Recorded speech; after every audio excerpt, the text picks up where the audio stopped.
Hi, it's Jamie, Progressive's number 1, number 2 employee. Leave a message at the... Hi, Jamie. It's you, Jamie.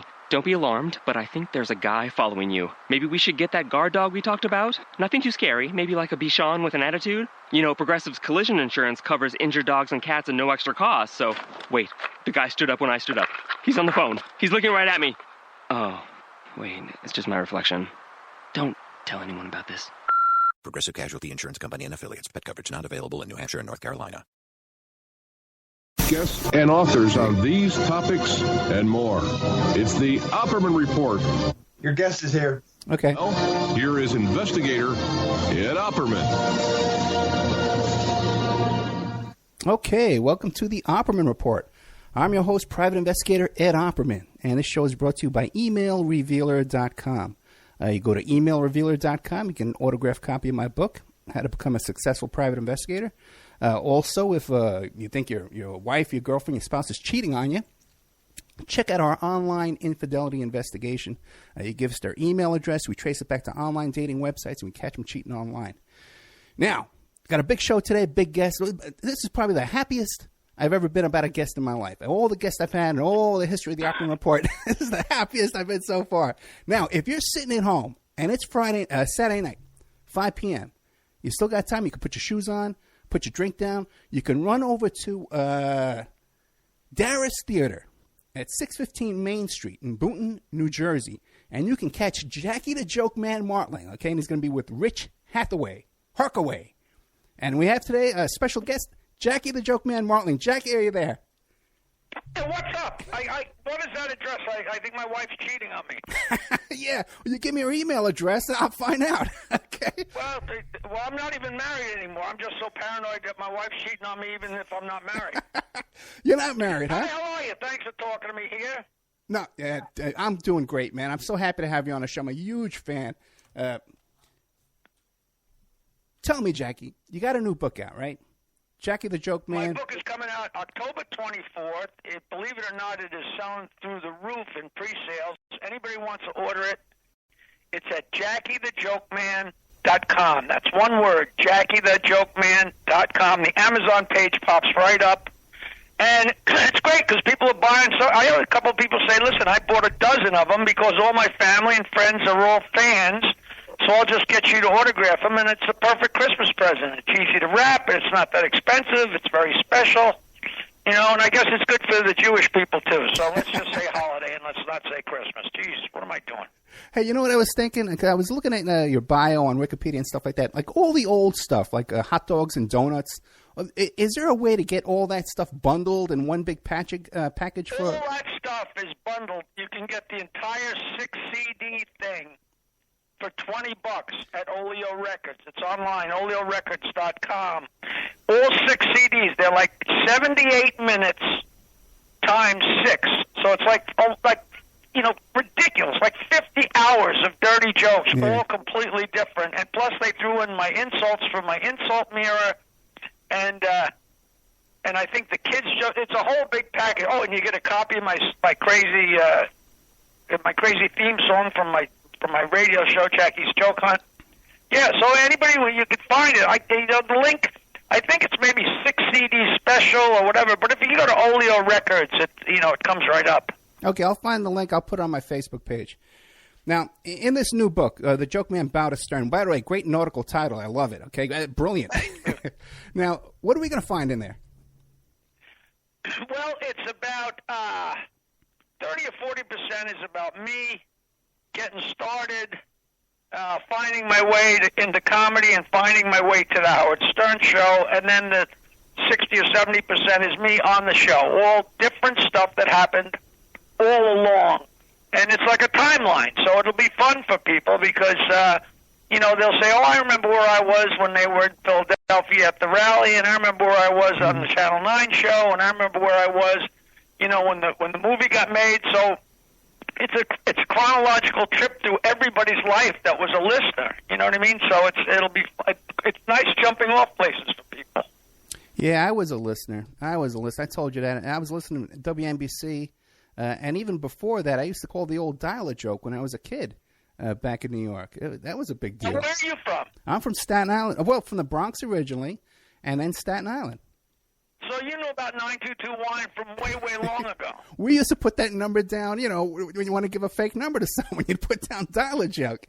That's been going uninterrupted for 38 years. If you dial 516-922-WINE right now, it'll be just like it's 1979 all over again, believe it or not. Yeah, and when I first heard you on the Stern Show, I recognized the voice because it was that crazy cackling voice, you know, telling these jokes, you know, and I heard you on the show. How'd you get the name Joke Man?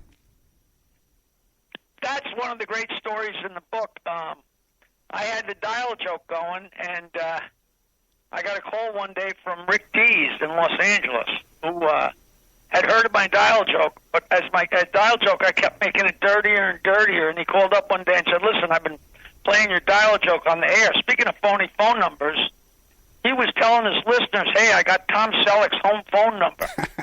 He'd say 516-922-9463, and then my phone lines would explode. I didn't know it, you know, and he said, but the jokes have gotten too dirty. Can you do some clean jokes for me? So I did a bunch of clean jokes for him, and he decided, let's call you Jackie the Joke Man Martling, the guy from New York that knows all the jokes. And I said, well, that fits. Oh, it freaks people out when they find out it's Rick Dees from California that named me the Joke Man. It's a riot, you know. Now, the thing is, with the dial joke, though, do you make any money from that? And that's all free, right? I never made a penny. It's cost me a fortune for 38 years. But it's all incoming calls, so it's not, you know, it's not crazy money, but it's done so much for me over the years. It's not even you can't even account at all what it's done, you know. And people love it. I just like somebody coming up and saying, hey, I've been a fan since the 80s. I used to call 922-WINE. Yeah. And I say, take out your cell phone and dial it. And they dial it, and they just cannot believe it, you know. And I get a kick out of that because I'm nuts. Yeah, you're a little nuts. Now, what do? You update it every day? You just sit home and you're No, I update it when I have a new gig, you know, like, okay. You know, maybe every 2 weeks, sometimes once a week, sometimes once a month. But in the old days, it was changed every day, 7 days a week, without fail. Yeah. I mean, for 7 years. Me and my wife, Nancy, we were just, that was an obsession. We just did it, and it was so great. We had so many people. At one point, we're getting way over 5,000 calls a day from all over the world. It was unbelievable. Was there ever a time when you could actually hear the phone ringing? Well, what it was, we had 10 answering machines lined up. So, yeah, if I had the phones on ring, you know, you could hear the answering machines click on. You know, and they just clicked on, and there were 1-minute answering machines, and it was a rollover line, so the 10th machine didn't go off unless all other 9 were engaged, and the 10th machine went off all the time. It was just click, click, click. It was spectacular. It really was something else. I wish I had video of the stupid thing happening, you know. Yeah. Oh, yeah, and nowadays everybody got their cell phones out with their video. But that's right. I didn't think of that. You had to have rollover, so you had to have like 10 lines. You had to pay for each one of those lines. Yeah, that's a fortune. Yeah, you know, so if the first one's busy, the second one rings, and vice versa, and all the way down to number 10, you know. It was great. Okay, now you grew up in Long Island, right? I grew up in East Norwich, Long Island, which is just south of Oyster Bay. Oh. And now I live in Bayville on Long Island Sound, which is just north of Oyster Bay. Okay, now and you're 69 years old, right? Yes, sir. So now growing up down there around Oyster Bay as a kid, that had to be like all woods and stuff, right? That wasn't a really populated area, was it? No, you know, it wasn't that. It was rural, but it wasn't totally rural. Yeah. You know, it wasn't like living out in the middle of nowhere. You know, it was all little towns, but it was, you know, there was a real lot of huge mansions and estates around here. You know, and then with the little hamlets, and then slowly but surely, all the subdivisions and developments filled everything in. But everything, you know, there were towns, you know, spotted around all over. You know, since I was a kid. You know. And what did your parents do? Did your parents have money? Jesus. You know, it's funny. People say, oh, you're from the North Shore of Long Island. You're a rich kid. Yeah.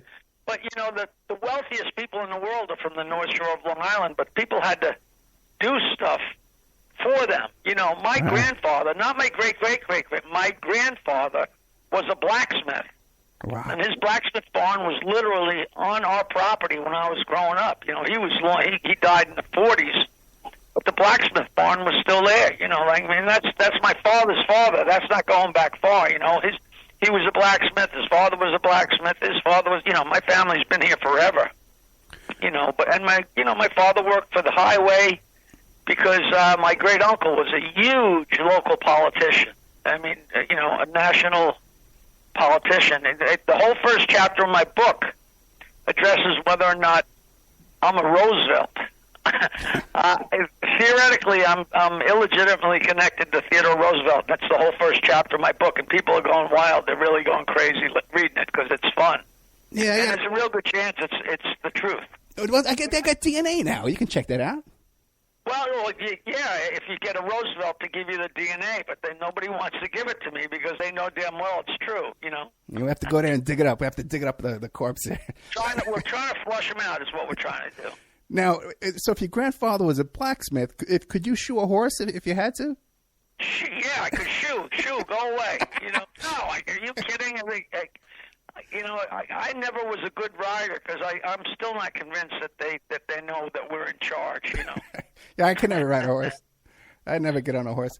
Now I picture you as a kid, right? Like our gang, like the Little Rascals, like a bunch of little kids running around with no supervision. Am I correct? That's exactly. You know, and I was from a very small town, so the gang was, you know, varied ages. You know, there's a couple of great pictures of my whole gang. I'll send you a picture of my gang. That is, you just couldn't even make it up. It literally looks like a snapshot of the Little Rascals, you know, because this guy's 5'8" and this guy's 4'1", and you know, it really was incredible living in the suburbs. They weren't even really the suburbs. It was a little hamlet. You know, it wasn't an outgrowth of the city yet. You know, and we were just a small gang of kids, and we ran wild, and you know, everybody's houses were always open, and you called your parents. You know, you called your neighbors by their first names, the parents by their first names. You know, it was just so idyllic, like anything. You know, like the whole Born at the Right Time. We had no idea how wonderfully safe and incredible our lives were. You know, because we didn't know any better, but it was just so great. You know. Yeah, mine was the same way. I'm 55 now. And in the Bronx, it was the same thing. Kids, all different ages. You played with the whole neighborhood. Everybody knew each other. And Staten Island, we had the woods and the creek and go fishing every day. Ride our bikes. You come home when the 6 o'clock whistle blows. You go home. You know, when it gets dark, you go home. You know.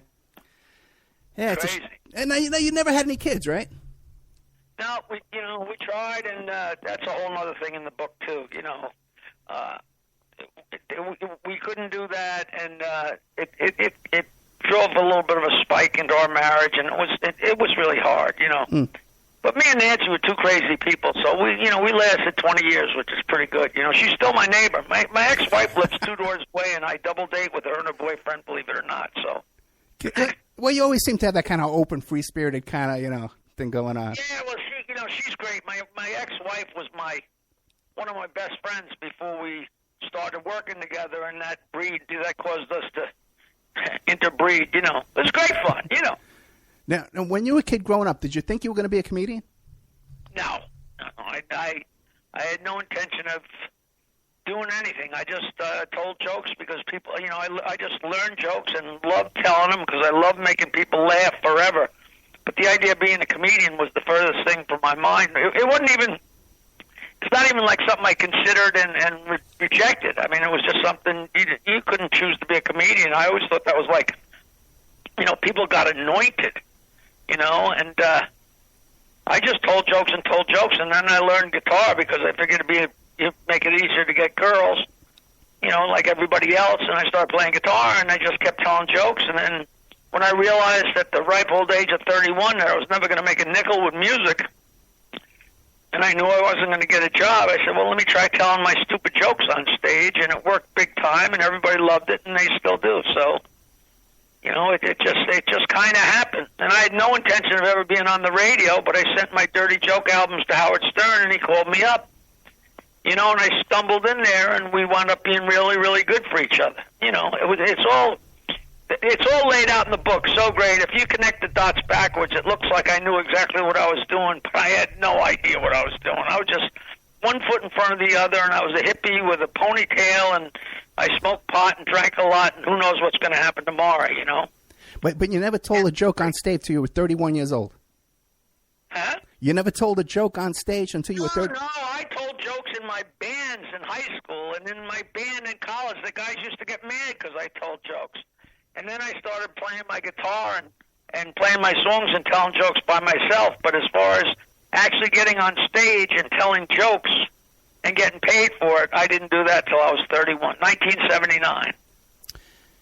You know, that's when I changed from playing the guitar and telling jokes to telling jokes and playing the guitar. Right. You know, where I told jokes mainly and then played the guitar a little at the end, as opposed to vice versa. Now, you talk about smoking pot, and one of the emails you sent me, you said that every day at 4:20 you still tweet out. You tweet out jokes on Twitter. Yeah, you know, it's funny. Sometimes I smoke a lot of pot, and sometimes I don't. You know, I haven't smoked pot in about 3 or 4 months now. Sometimes I stop for a while. But 420 International Marijuana Time is great. Somebody wrote the other day, boy, I must be on Twitter too much if I know by seeing Jackie's jokes that I know it's 420 in the afternoon, you know. But I just chose that as a time, and I launch jokes every day at 420. And if you follow me at Jackie Martling, you know, JackieMartling, I tweet a joke every day. And how old were you when you started? Today's joke's great. Today I wrote that to sum up what's going on in the world, Trump doesn't want anybody on their knees, and Harvey Weinstein wants everybody on their knees. That's great, man. Is that good or what? That's great. That's perfect, man. That's brilliant. The entire week. Yeah, there's something about the comedic mind. It's genius in some ways, you know? It's better than that. Yeah. Hey, how old were you when you started smoking pot? You know, it's so funny, because once in a while I'd ask somebody, I'd meet somebody young or something, and or just in the radio and say, hey, you want to get stoned? And they go, oh, no, I quit when I was 19, or I quit when I was 21. And it's so funny, because with me, it wasn't how old were you when you smoked pot. Back in my era, it was more like, where were you in 1967? You know, I didn't smoke my first joint until between freshman and sophomore year of college. Oh, really? But that was 1967. You know, like in 1966, nobody had smoked pot. And by 1967, a lot of people had smoked pot. You know, it was that changeover era. So I was probably, I guess, 19 or 20 years old. I'm not sure. But the pot was so different back in those days. You know what I mean? That dirt Colombian weed. No, yeah, it was, you know, it was just a social thing. You know, I remember we got our first bag of pot from the University of Michigan and came up and hid it in the music room in the dormitory in Snyder Hall, and we sneaked down there and roll a joint, and it was sticks and stems and leaves. It was garbage, you know. Nowadays, you take a hit of pot, and it's like you're on the moon, you know. Yeah. Tell me, but yeah, I quit many years ago myself, but I'm considering going back and trying it again. I quit drinking in 2001, so I haven't had a drink in, you know, over 16 years. So like I have a toke here and there, you know. People say, "Oh, you're not sober if you still smoke pot." I'm like, what do I care? You know, I'm trying to get through each day. Leave me alone, you know. So what made you quit drinking? It was time.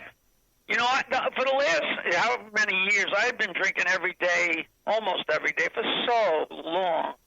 Like, I knew back in the early 70s that at some point I had to quit, you know, and it just always ate in the back of your mind. And then when I quit the show, or wound up off the show, I realized that, you know, I had way too much free time. And I couldn't wait for 5 o'clock to roll around every day, and I figured the only thing to do is make it so it's never 5 o'clock. So I just quit. I just stopped, you know. You know, I got divorced. I quit I left my job, quit drinking, got divorced, and moved into a house by myself all at the same time. And it was a little bit of a rocky road, but it made me the magnificent person I am today. Well, you know what? I saw a picture. If you go to JackieTheJokeMan.com, you see a picture of Jackie right now. The guy looks like a model. You got your shirt off and you're in a... Man, but I do not look bad. You know, it's funny. I'm 69, but I tell everybody I'm 70. Because if I say I'm 69, then I got to spend the next 5 minutes explaining that I'm not making a dick joke that I'm really 69, you know. So what do? You work out? Because you look great. No, I swim every day. Yeah. It's in the middle of October, but I'm still swimming. I wake up in the morning. First thing I did today is take a long, long swim. And my girlfriend and I have breakfast. She goes off to work. I sit here and kick the cats. I load some jokes up. You know, I've been doing a real lot of interviews for my book. The response to the book is great. I've been doing, you know, a lot of on-air, a lot of podcasts. I did, you know, Gilbert Gottfried's podcast. I'm going on with Anthony and Artie Lang, and the Bennington show on Sirius XM, and Fugelsang show on Sirius XM, and I go on with Jim Kerr on 104.3 in the morning in New York, and I go on with WBAB on Long Island.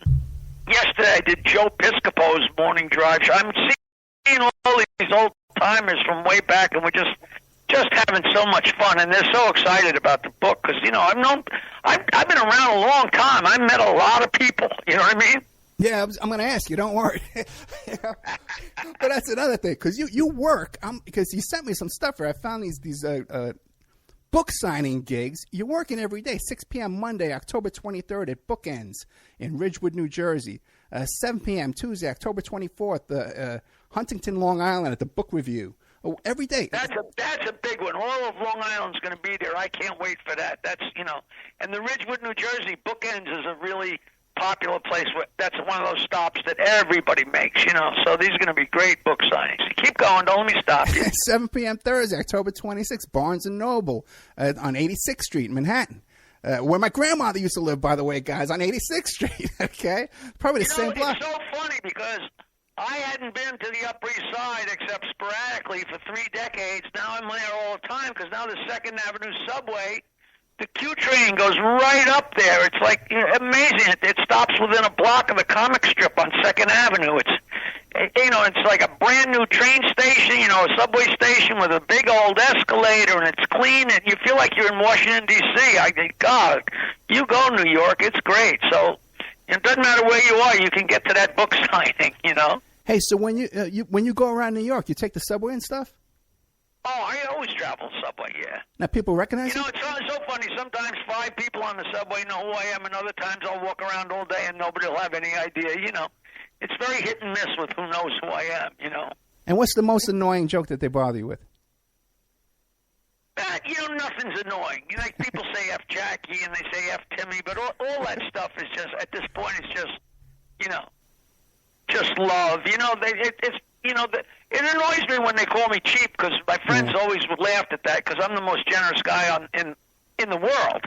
And the fact that Howard had me pegged to be cheap, you know, people come up to me in a bar and say, "You want me to buy you a drink?" I know you're not going to buy me one, you cheap bastard. And it's just so funny. And my friends are like, "Where the hell did they ever get that?" I said, "Well, Howard knew that was a button that would make me crazy, so he told everybody I was cheap, you know."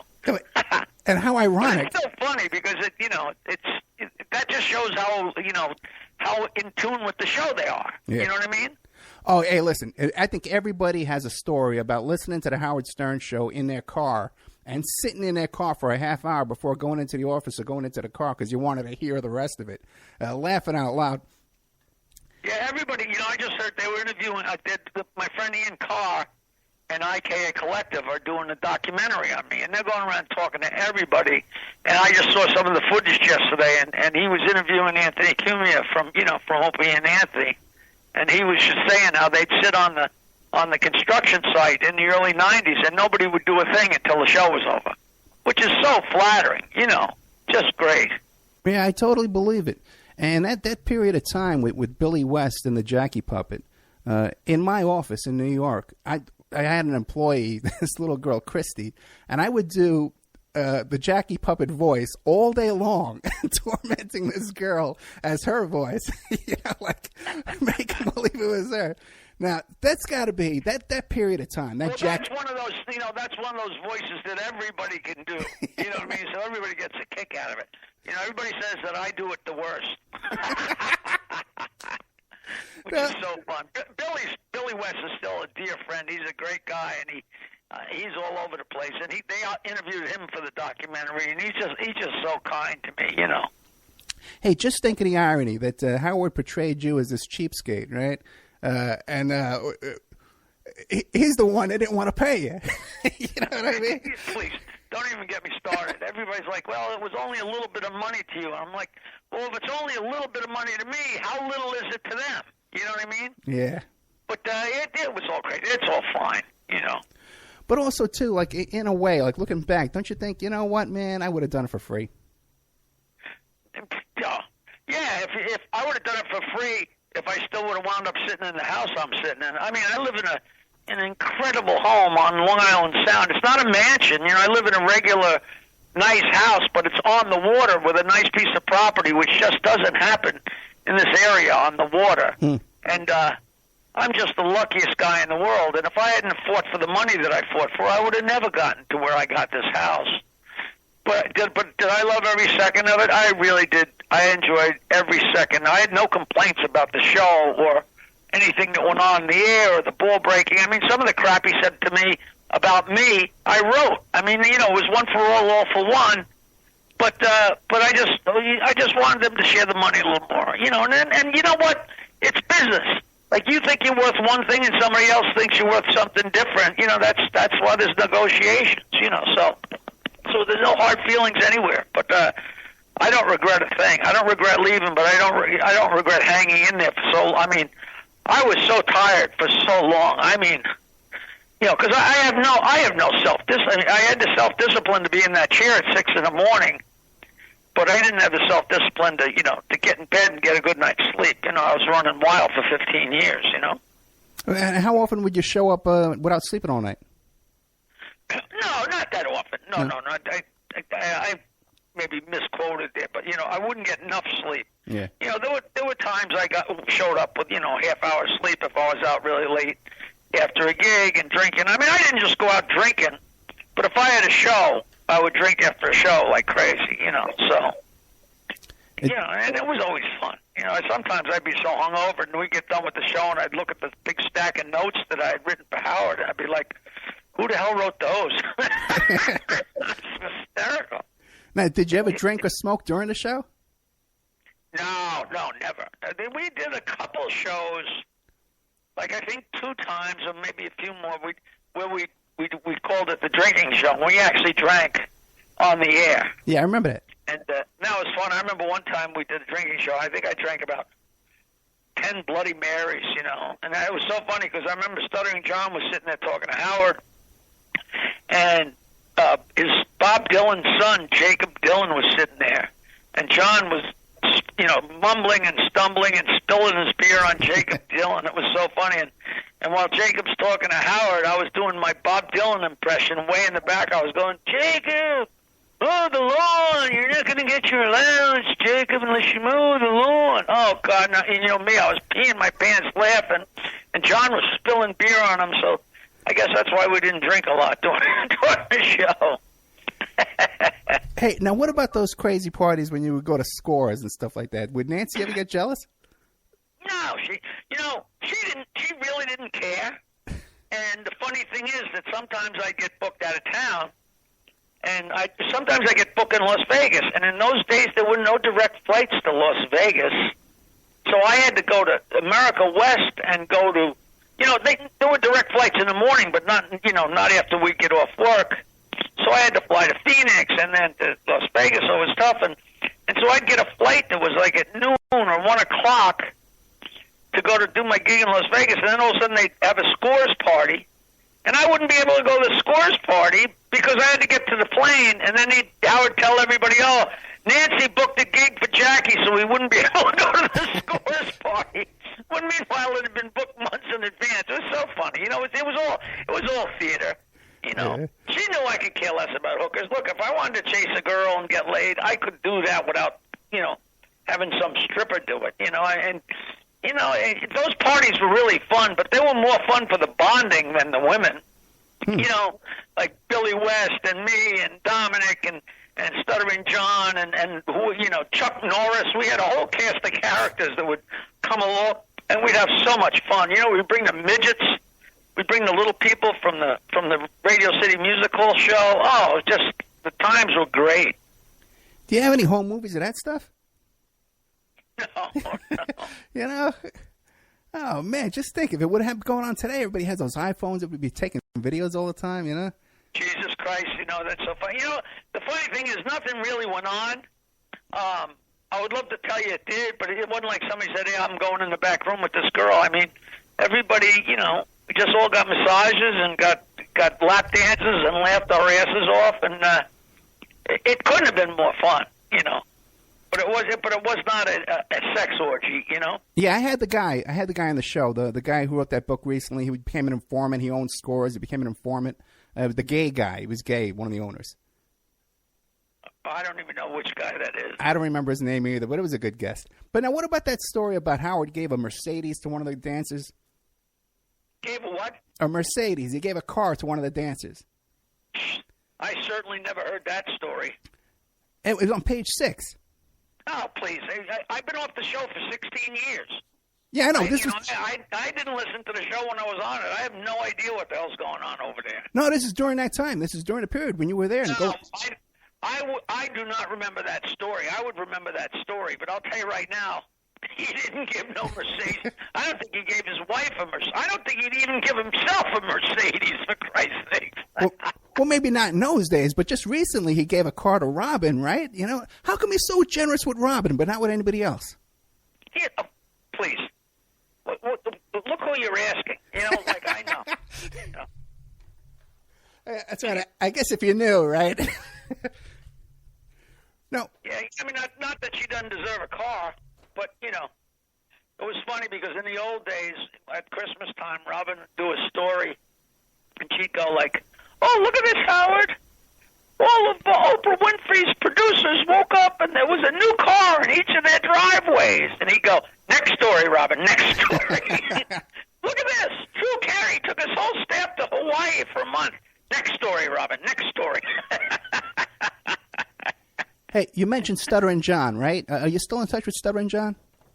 Oh, yeah, he's a good character. I got my joke book. I got my autobiography coming out, and I think his is coming out in about a year.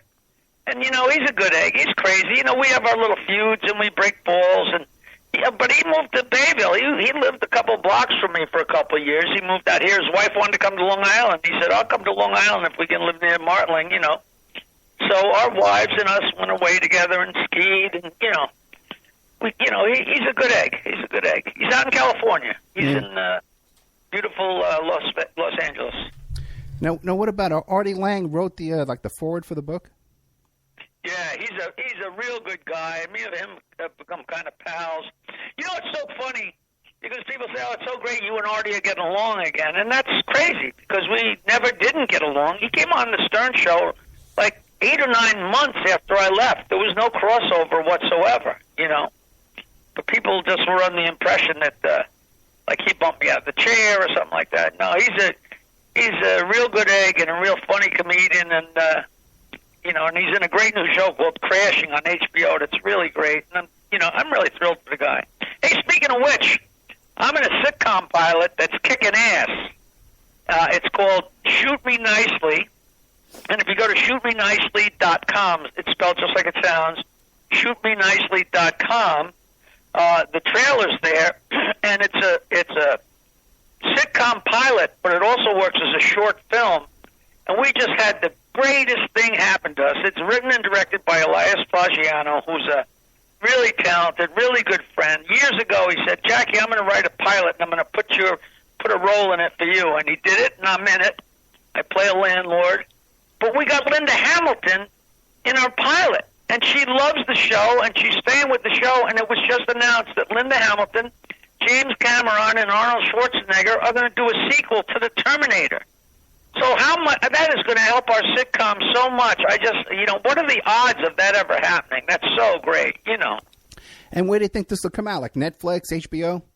I don't know yet. He's had some offers, but he wants to make sure he gets a good deal because it's going to be a great sitcom. It's not going to be, it's going to be a little spicy, so it's definitely going to be on cable, Netflix or Showtime or something like that. Ah, man, that'd be great to have you back every week, man. That would be really a blessing. I love it. What's really fun is I did the audio version of my book, and the guys at Audible.com in Newark, they just loved it. You know, they were all in there while I was recording it, and they said of all the autobiographies that have been read by the actual author, they said mine was by far the most entertaining, the funniest, the most interesting, and they really think I'm going to sell a gazillion. And they said, just think how many people used to love hearing you on the radio, and here they can hear a whole book's worth of your ridiculous stories without Howard stopping you, you know. So I'm hoping the audio book's going to sell like crazy, too. Everything's coming out October 24th. You know, Kindle, audio book on Audible, and the Post Hill Press hardcover. Hey, I'll start plugging it. I got a couple copies in the mail the other day, and oh, man, I've been fighting for this book for, for 40 years, and all of a sudden I got my book. I'm just thrilled, man. Oh, what do you mean? You had trouble getting the book published? Yeah, no. I had so many deals fall through, because after I got off the show, I didn't pursue it because, I didn't want to just jump on that, and I should have, so I waited until it was too late, and now it's, it's not too late, though. I was wondering how people are going to respond, and most people are excited as hell. Of course, I occasionally get the, what are you out of money, and you got to beat up Howard now to make some money, but, it's not a trash book, it celebrates the show, it doesn't rankle the show, And what does Artie Lang have to say in the book? He wrote the foreword, and it's just, it's so flattering. It's just really nice.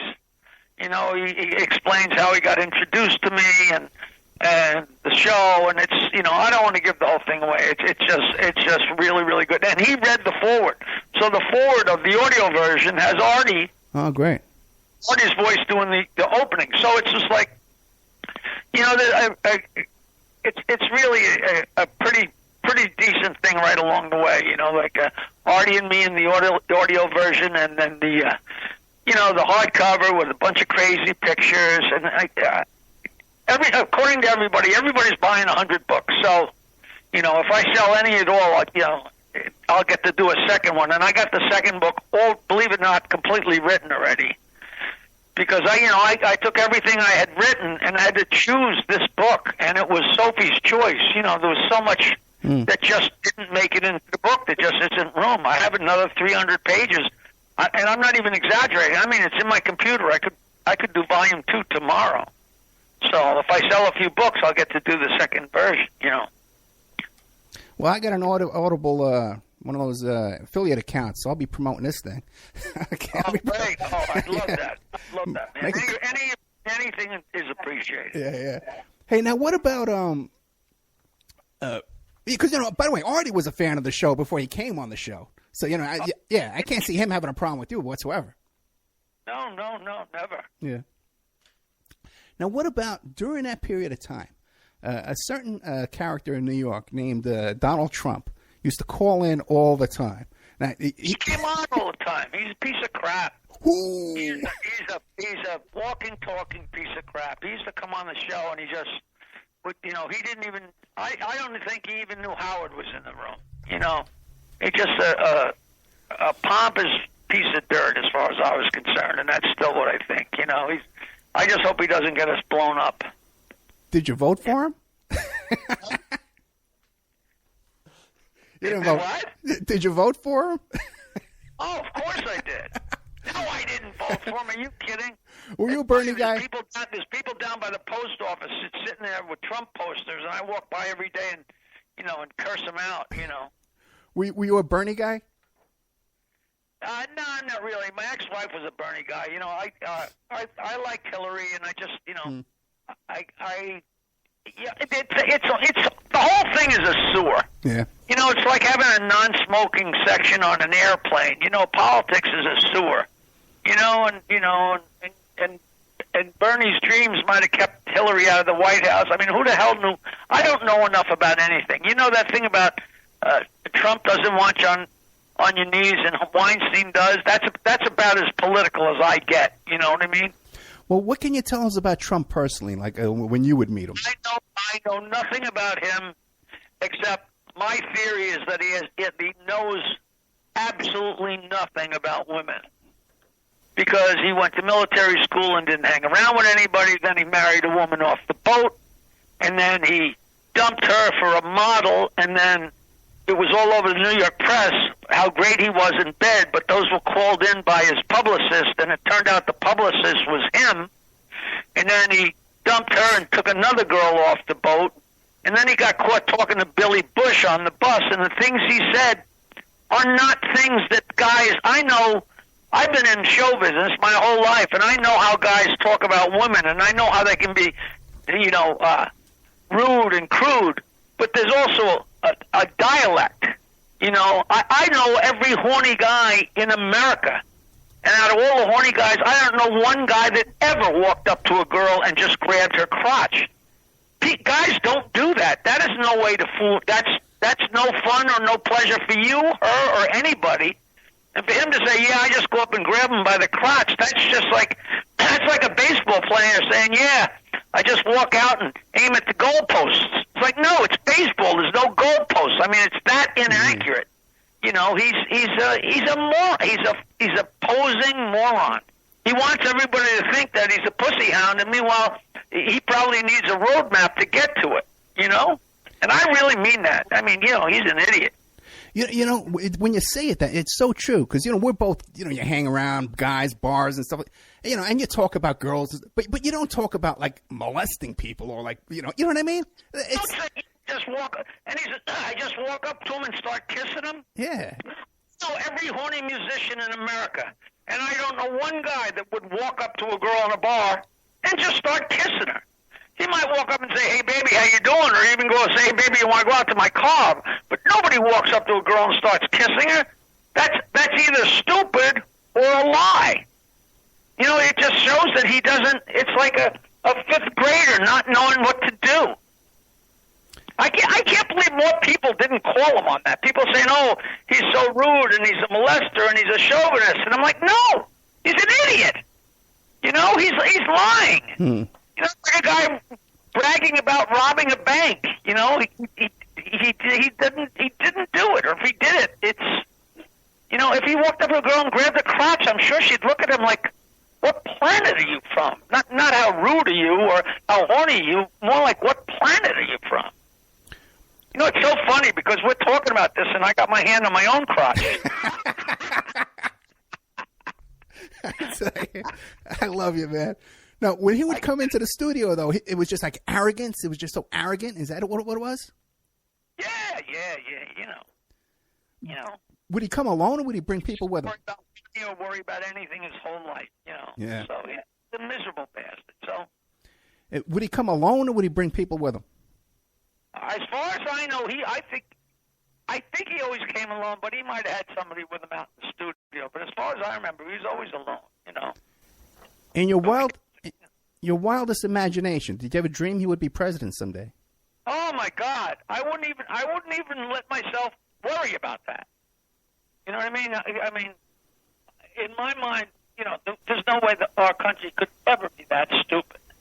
That's what I thought. I still can't believe it, to tell you the truth. And when you see him now, do you think he's like totally over his head? Oh, Christ! Yeah. Come on. He has no clue. Yeah. He does not have a clue. I really, I'm not trying to be some political jerk here or some crazy liberal. I really think he has no idea what he's doing. And I think a real lot of people know that he doesn't know what he's doing, and they're afraid to say anything because he doesn't. You screw him over or go against him, he doesn't forget. So who knows? Who knows?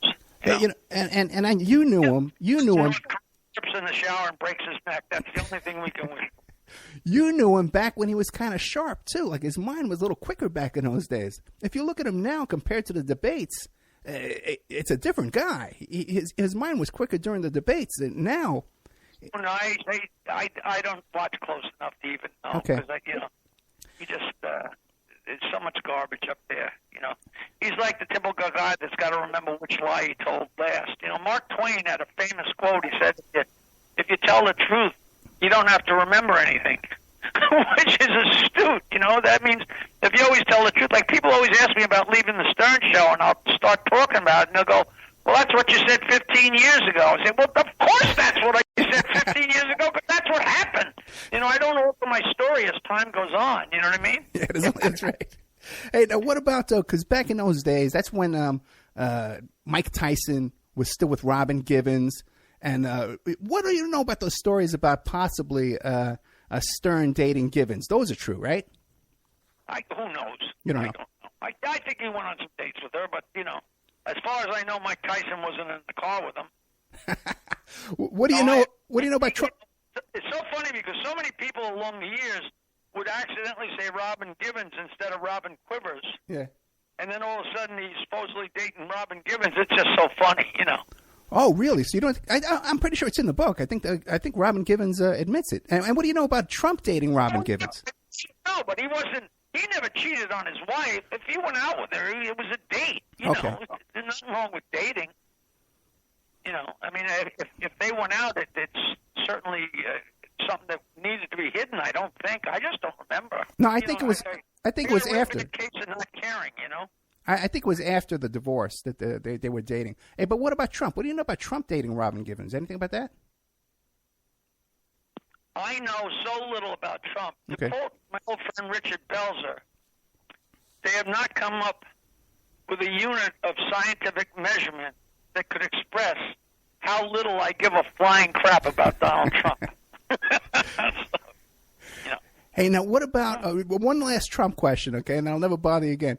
What hair plugs? Because in his wife's book, she talks about him getting hair plugs. Did you see him needing a hair plug or anything back in those days? You know what? I don't remember ever thinking. I don't remember noticing his hair, but I don't remember noticing his hair missing. Or I usually look at somebody and I can spot a wig a million miles away or hair plugs, and I don't remember that ever even going through my mind. So I'm sure if he needed them, I'm sure he got them, and I'm sure if he got them, they're the world's most expensive. But I don't know. And once again, I could give a flying rat's ass. I don't want him to blow up the country. I don't care what he does with his hair. Jeez, he can shave off his pubic hair and glue it to his head. That's fine with me. Just don't get me blown up, man.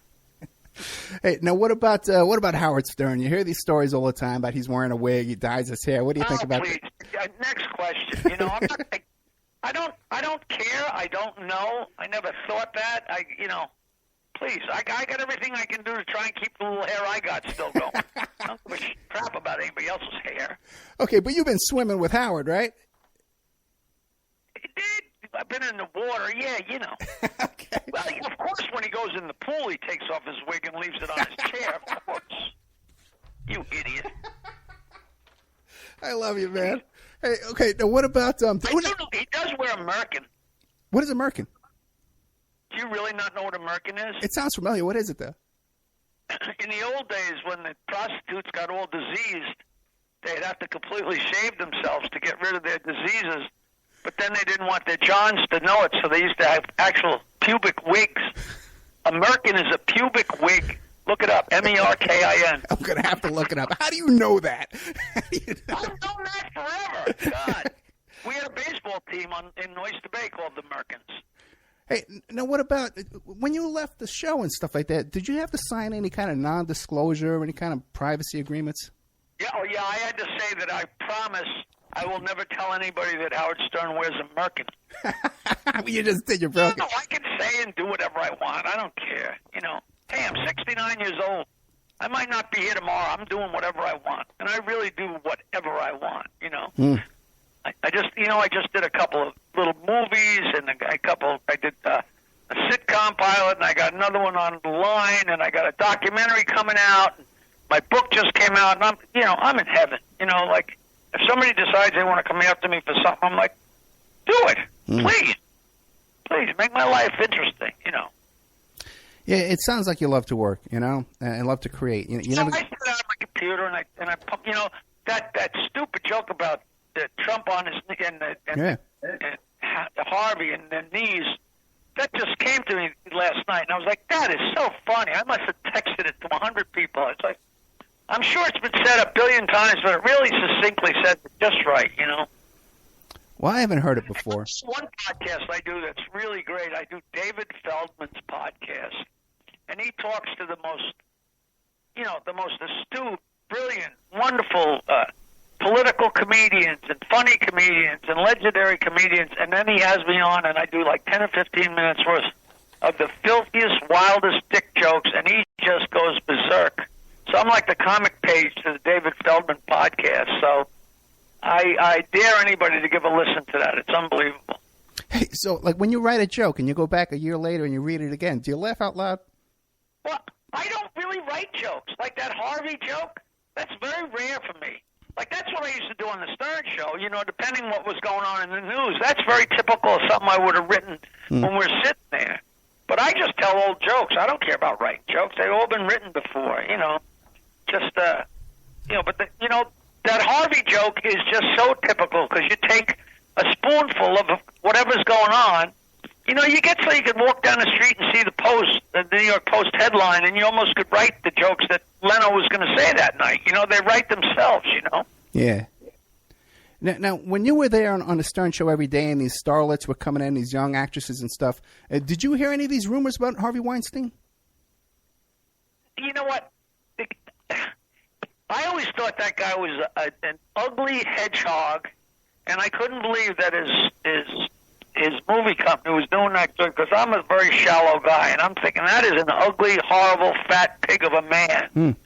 But I never heard anything about him. But if I did, it wouldn't even registered with me. Who cares? My God, if I was an actress and that guy came on to me, I would have told the world. I would have said, hey, look at this slob of a man. How dare he? The fact that he got away with it for years just tells the whole tale of Hollywood now, full of crap everybody is, Let me just go down on one guy. Marilyn Monroe, when she finally got famous, she said, well, I guess I've been under the desk for the last time, God knows what they put her through. You know what I mean? For somebody to all of a sudden go, oh, I can't believe it. I mean, William Shakespeare was writing with his right hand and he had his hands all over a girl with his left hand. This is show business. That's been going on since the beginning of time. Give me money, give me property, give me a role in a movie, and for a little action. I mean, all of a sudden they're like, wow, I can't believe the priests are fooling around with the boys. The priest's been fooling around with the boys since the beginning of man. God, you put a priest and an altar boy alone in a church, in the year 300. They've been raping each other since time began. All of a sudden, like, I can't believe the priest got caught. Oh my God, the whole world's walking around with blinders on. I read joke books from 300 years ago, and half the jokes are about the altar boys and the priests and the bishops buggering each other and getting the nuns pregnant. And, there's nothing new under the sun. There's just nothing new, and everybody's like, wow, I can't believe it. Well, believe it. Please. Now, did you ever... Any girl that let Harvey Weinstein get away with anything should take the full responsibility for the next one. You know what I mean? Oh, that's interesting. Why didn't you say something? I don't know. Why didn't you say something? Well, and they had a whole TV show, Entourage, and they had a whole episode about a character that was based on Weinstein. It's not like people didn't know. It was all over the place. Yeah, the whole world, but everybody knows all that stuff. Just like all the people that are gay in Hollywood and all the people that did this and did that. Same thing with a small town. Everybody knows, all people want to do is talk about what other people are doing. There's no new news. It's just all crazy. Anyway, but that's keeps it interesting, I guess. Now, what about you? Did you ever move to L.A. and get caught up in all that? No, I moved to Pennsylvania for a couple of months just so I could date Jerry Sandusky. See, how'd you think of that? When did you think of that? I had a good time in Las Vegas. I used to come out to do shows at the Riviera, and I had a good time in Las Vegas.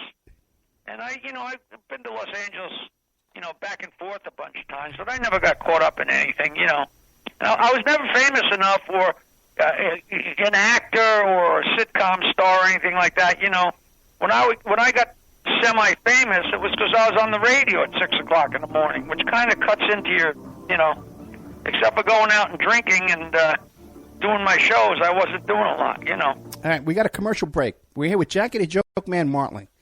one of the funniest men on the face of the earth. I can't believe he just said he was never that famous. I can't believe he just said that, Jackie.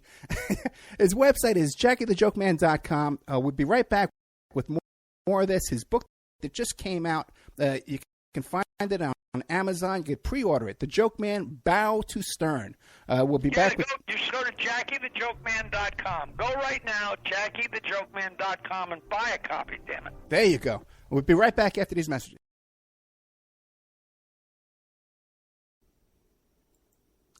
And now a word from our sponsors. Archival Revival, the Christian Film Archive, is currently paying for vintage Christian films. They are dedicated to preserving and restoring classic Christian films and media.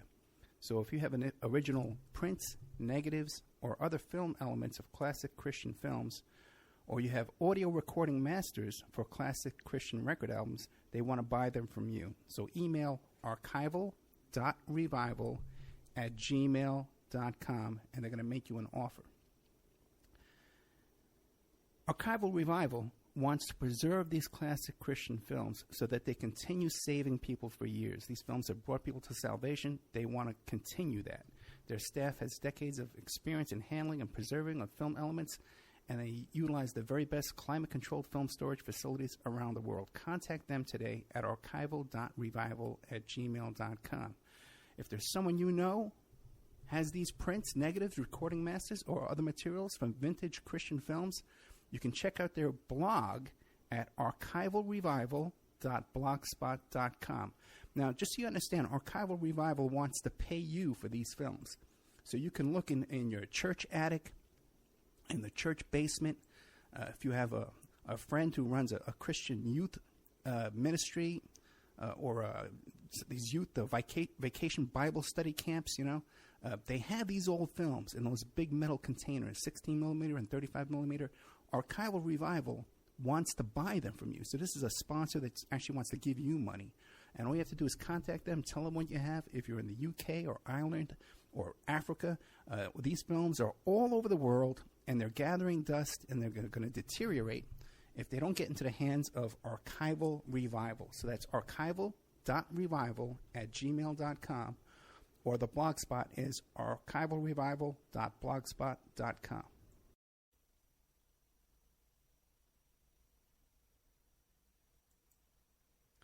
Don't forget, this show is brought to you by pscoco.com. Phoebe Sod is an independent curator with the Cocoa Exchange. The Cocoa Exchange is formerly known as Dove Chocolate Discoveries, and they make the finest silky smooth chocolate because the products start with the best cocoa beans, which are tested for quality and flavor by expert technicians.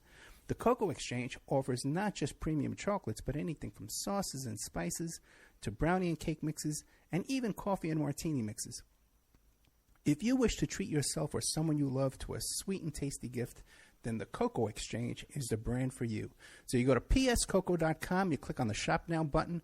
You can see all their beautiful chocolates. You can order it right now tonight. It could be in your mailbox in a couple of days. Or if you want to get into the chocolate business, you want to be a chocolatier just like Phoebe Sod, you can click the Contact Us button, and you can learn how to get your own website, go into the cocoa chocolate business, and sell chocolate and make a little bit of money there. Remember, all these shows on Awake are brought to you by emailrevealer.com. You can go to emailrevealer.com and get a copy of my book, How to Become a Successful Private Investigator. But you also do all the kind of different services for you. An online dating service investigation. It's called an online infidelity investigation. And that's where you give us your husband or your boyfriend, your girlfriend's email address, and we trace it back to their online dating websites. And we return a list of all the dating sites that email is registered to.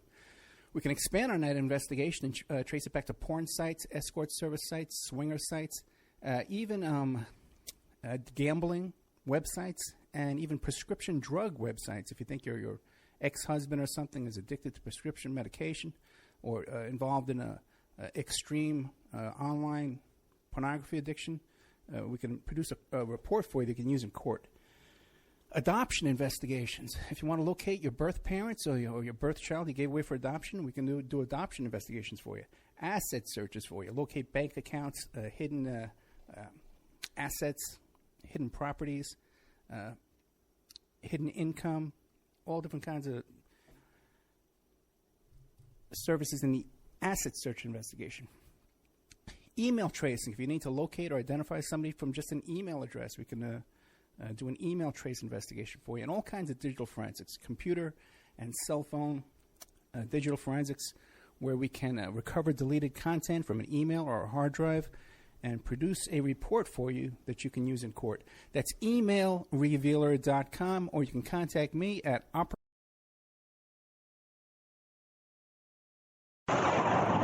American Freedom Radio. It's the Opperman Report. Join digital forensic investigator and PI Ed Opperman for an in-depth discussion of conspiracy theories, strategy of New World Order resistance, high-profile court cases in the news, and interviews with expert guests and authors on these topics and more. It's the Opperman Report. And now, here is investigator Ed Opperman. Okay, welcome back to the Opperman Report. I'm your host, Private Investigator Ed Opperman. We are here with the infamous Jackie the Joke Man Martling, and you can catch Jackie at another live performance if you're missing the one that's on tonight. 7:30 Wednesday, November 22nd. It's going to be a show and a book signing. Oh, I see him all the time. That obnoxious thing. I can't hear you. What'd you say? I gotta go. I'm on the air in 5 seconds. You got to go on another show in 5 seconds? Oh, Jackie doesn't know we're back on the air. But Jackie's going to be on 7:30 Wednesday, November 22nd, The Cutting Room at East 32nd Street near Park Avenue, New York, New York. And that's The Cutting Room, NewYorkCity.com. Jackie, are you there? I forgot. I went away. I left. I went to have lunch. Hey, how you doing? We heard you yelling at somebody over there. No, I just talking to a comedy legend, Danny Lobel. He's a great, great guy that knows everybody, and we're just firming up a podcast recording for Monday. And I didn't know how many years I was going to be on hold, so I wanted to get something. Yeah, I should have told you. I was going to go out and plant my garden while you had me on hold. Hey, we got to make money too, you know. Hey, no, but that's a good question. Who do you find funny today? What comedians today make you laugh? Nobody. You know what the truth is? I don't listen. I don't know. You know, to me, the new comedian is Chris Rock. Oh. You know what I mean? I don't pay attention because, you know, I respect totally anybody that tries any facet of show business, and who knows what's funny and what's not. The concept of standing up in front of strangers and saying something that's going to make them all laugh is such an absurd premise to begin with, so I don't even think about it, you know. I do know for years I was supposed to be this dirty comedian, and now there's not a guy out there that's not 5 times filthier than me, so. Yeah. You know, I just been getting up and telling my jokes forever, and I just love it. I don't pay attention to whatever anybody else is doing, you know. And you mentioned that when you were during the commercial break, you were booking a gig, a podcast, right? Do you have any help doing that, or you do all this all by yourself? No, you know what? I've had, you know, managers and stuff. Like, I'm doing this book, and I have a great publicist with Post Hill Press.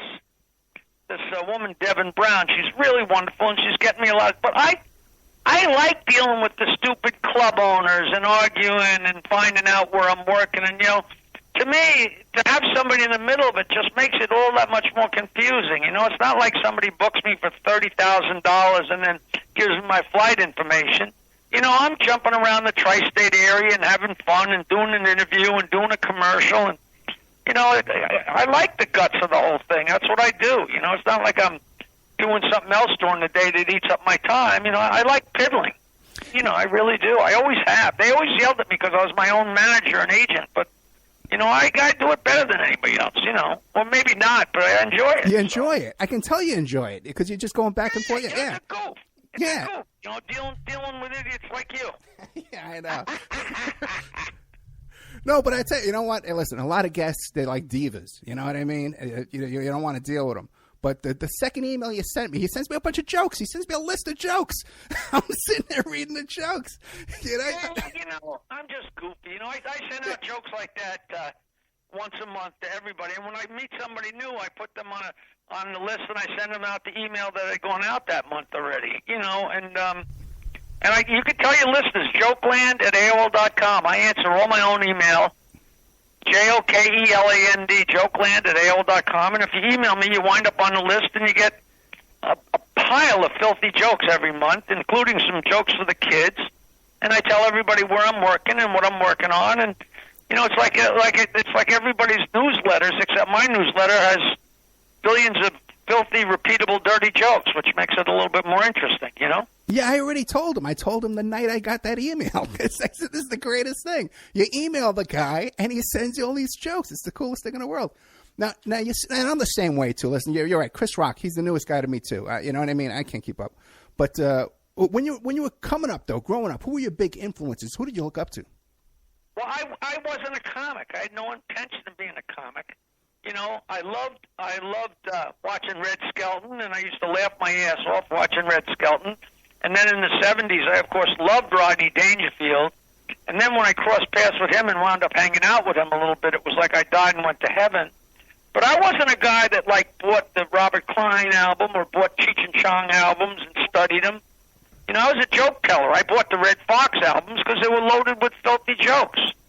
It was a great time. And, I met him and we're like, two joke characters. I'm email buddies with Willie Nelson. We send jokes back and forth all the time. It's just, joke lovers are joke lovers. There's a whole chapter in my book about when I told a filthy joke to Paul McCartney. It's like, that's what I live for. You know what I mean? Hey, yeah, out of all the guests on the Stern Show, who do you remain friends with? You mean guests? Yeah, guests. Well, Pat Cooper and I haven't seen Pat in like a year, but we continued to go to dinner and hang out, and he came on my radio show a few times. And Grillo was on the show. As far as the actual guests, I was friends with Sam, but he died. Yeah. It's like I was still friends with Jessica for a little while. There weren't really people that came on there that were actually became friends. It was more like people that were aligned with the show. I stayed friends with the guys on the E Crew and stuff like that. You know what I'm saying? Gotcha. Yeah, I had Bill Kennison, Sam Kennison's brother, on the show. We did a whole show about Sam Kennison. Now, what about who's Rossi? Joe Rossi, the singer guy. You know what I'm talking about? Yeah. Someone told me that he discovered you. I didn't hear what you said. Rossi, Alan and Rossi. I forget his first name, though. Alan and Rossi. That they say that Rossi discovered you. Discovered me? Yeah. Steve Rossi's an old friend, though. Steve Rossi. He's great. Yeah, he used to tell people he discovered Howard, too. Okay. He's such a great character, Steve. I actually met him in Las Vegas when I was with Rodney in 1980. So me and him went way, way, way back, Yeah, because Steve Rossi's here in Vegas, and people that know him, on my Facebook, said, I have Jackie the Joke Man coming on. They says, oh, yeah, Steve Rossi discovered him. And they said something, too, about it. He discovered Howard as well. Oh, he's just so funny. He passed away about a year ago. Oh, what a really? Great guy. Oh, man, don't you hate that? One of the greatest I was just on Gilbert Gottfried's podcast for the second time, and I told him the greatest Steve Rossi. It might be the greatest show business ever, the Steve Rossi story, and that'll be in the next book. That's not in this book, but it's just, off the charts, disgraceful and hysterical and wonderful all at the same time. Steve was a character, real character.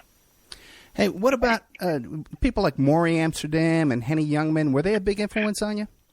Stealing their jokes? Henny Youngman was the first guy that ever took me to lunch at the Friars Club, and I made him laugh, and that was a real big deal. And I think that's in the next book. I don't think that story's in this book. And Maury Amsterdam is actually in my book because he kind of inspired me. This whole Stump the Joke Man thing where I know jokes, I know every joke. I saw him, tell Johnny Carson, give me a subject, I'll give you a joke. And Carson gave him a subject, and he gave him a joke, and everybody was so impressed, and including me. And I said, I'm going to be able to do that someday with dirty jokes. And that's, so I was always a Maury fan, I'm a fan of anybody that did those old stupid jokes. Henny Youngman was just wonderful. We did a Gizmo together years ago. He was a great, he was a great character.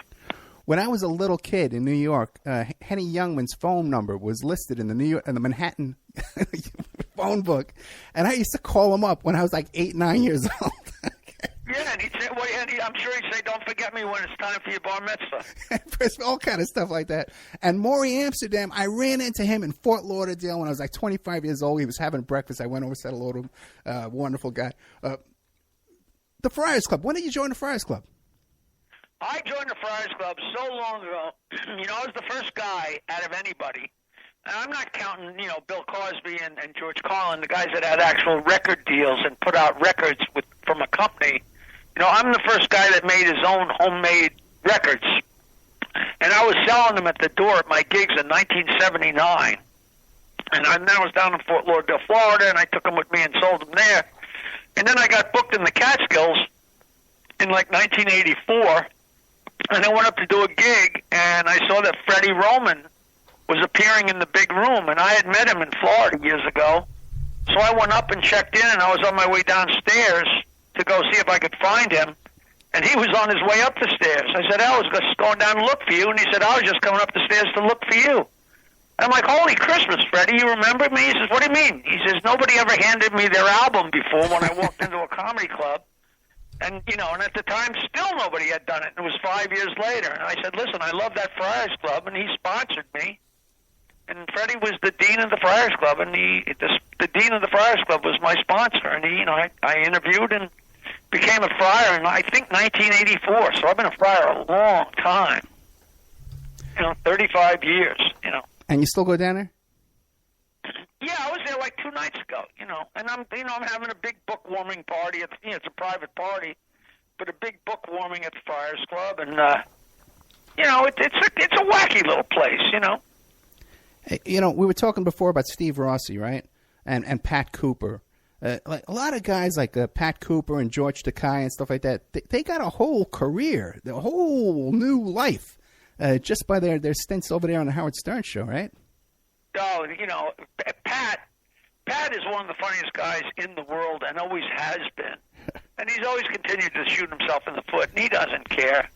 But, yeah, he got re-exposed, thanks to the Stern Show. But people never, his genre and his audience really never did forget him. But I know what's going on with George Takei. I do know that I really loved when he used to come on the show. That was always really fun. I guess he's still involved over there, but he's a really nice character. Some of these guys just got the show. Yeah. Like David Brenner and Joan Rivers, they got the show. They understood from the word go that, this is a guy just being an idiot and acting goofy, that there was no, that there was no maliciousness to anything that was going on, Yeah, it's funny when you mention these old names, Joan Rivers and Brenner, they're all dead,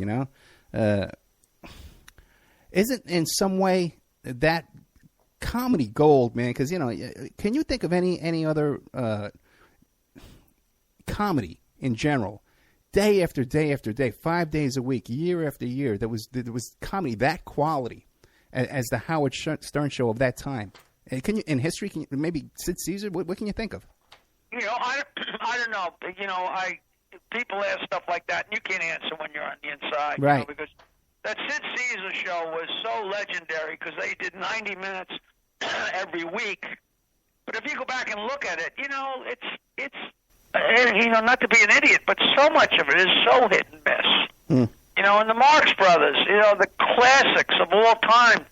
You could sit there for a long time in between laughs watching a Marx Brothers movie, and we sat there for 15 years and just, he just kept hitting home runs between him and what I wrote and what Fred wrote and what we did and who he had in, It really was a juggernaut. It really was, and I always feel funny talking about it because I really think of all the the great things people say about it. I agree with all of it. Yeah. You know what I mean? Like, even though I was a part of it. Like, if you're in the 1927 Yankees, you can't be humble. If it was a great ball team, it was a great ball team, So, it was a comedy, whatever you'd call it. You know what I mean? Yeah, and even after you were gone, for a while there, You know, when they went to Sirius, I paid the money. I was broke, but I paid that money to keep listening. I was addicted. I loved it. But today, I don't care. I don't know and I don't listen, so I don't get in the conversation. You know, it'd be one thing if I listened and could have an opinion, but I don't, you know. You know, there's people that write me all the time and say, the best thing that happened to that show is the day you left. You know, there's all kinds of hurtful things I get. But other, you know, people say it's the best it ever was. People say it's the worst it ever was. And to tell you the truth, I just don't care. You know, that ship sails. Like somebody saying, hey, did you hear they painted your old high school? It's like, right. Okay, fine. That's good for my high school. You know what I mean? I still love it. You know, I loved it when I went there 50 years ago, but it doesn't really matter to me if they painted it. You know what I mean? And you were saying right before the break that you think that you were never that famous. You don't think that you were that famous. You don't think that you're famous right now. You don't think that you're a big deal. No, but what I meant was that you know, they're not they're not jumping over each other to hire me and being crazy. So it's not like the world, you know, like I can't step out of my house. You know what I mean? Yeah. Like, no, you know, it's funny. Fame is very funny. I'm very well known to the people that know who I am. You know? I was just telling somebody last night, I can walk around New York City for 2 days and have nobody say hello. And then I can walk out of my apartment and have, you know, 5 people come up to me on the sidewalk. It is so random, just so totally random, you know? Yeah, you're a familiar face. I mean, sometimes I stand up on top of a taxi cab's hood and yell, "It's me, Jackie," and then they know who it is, you know. Okay, but what about when you're on the phone, like with the gas company or the electric company? Do they recognize your voice? A lot of times, yeah. You know, and a lot of times they you know, it's funny how a lot, you know, when it's business, it's really hard for people. So every once in a while, somebody go, "Listen, I have to ask you, is this?" You know what I mean? Because my name is John, so right. My name comes up as John Martling, but then they hear in my voice, and not too often because it's people's business. So like if they say, "Hey, is this Jackie the Joke Man?" You know, I could call the boss and say, "Hey, I'm just trying to do business. Tell him to leave me alone," which I never would. But you know, it's not a lot, but it is always fun. Yeah. You know, you meet somebody or you know and you go to somebody's house and their mother, like I just had a bunch of photos done the other day. And we went to the photographer's house, and the photographer lived with his parents, or had a studio in his parents' house. I walked in, and his father's like, "Holy crow!" You know what I mean? Like, I wish it was his sister, but it's his father. Hey, you know, people come to my shows, like, you know, I had a guy come the other day. This was so great. He had a copy of my second album, which is called Going Ape, that I put out in 1981. And he came into the show, and after the show, he says, "Look at this album." I said, "Oh, wow, man, that's a classic." He says, "I was at your show in 1981, and I told you that my girlfriend and I were there, and I told you we had just gotten engaged, and you said, 'Congratulations,' and you handed me this album." And he turns and he says, "And these are my 3 sons. I married that girl, and these are our 3 sons, and then here's 3 kids in their 30s. And I just thought that was so cool. You know, and the bottom line is it just makes me old, but it was very cool, you know. Yeah. I said, "So you went home and listened to my dirty jokes, and you banged your wife and had kids. Way to go." That is, you know, you said before you have no regrets. You really have no regrets looking back? No, you know, I think I quit drinking when I had to. Yeah. You know, I don't regret what happened with the show, although I did tell them I would take the deal if it was on the table still. So if they had, you know, if Howard had said, "Yeah, let him come back," I would have been back on the show. But I don't know for how long, you know, for another 2 years, 5 years, whatever. But I don't regret anything I did. And, you know, of course there's things you wish you hadn't have done or wish you had done, but not big major things.